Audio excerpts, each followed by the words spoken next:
Yeah, I think gatherings such as Abu Dhabi Sustainability Week is so critical because it is a way to translate the climate commitments that we make every year at every climate conference into action. Because you need the collaboration between both the policymakers, but also the non-state actors, the business leaders, and most importantly, the young innovators and solution makers to really bring in these commitments into the communities and into real action and real implementation on the ground.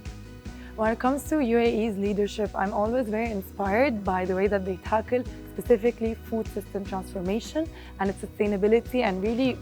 combining and bridging both technology and agriculture. And this really brings a lot of hope to the region in terms of bringing in a sustainable and a healthy food system both to our generation and the future.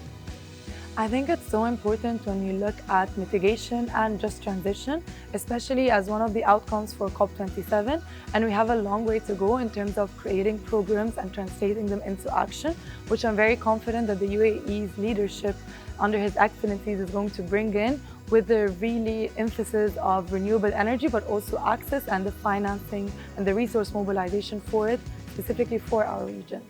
I believe that Masdar is a very important player to really bring in the commitments that are being made, the targets that are being adopted for 2040 and 2050, and really implement it and help us, because mitigation is so important to other aspects related to climate change when it comes to adaptation, when it comes to really preventing the loss and damages that we're seeing by reducing the carbon emissions, because it's not just affecting the environment, it's also affecting our health. And really Masdar has an important role and a responsibility to play to driving the climate justice and climate action.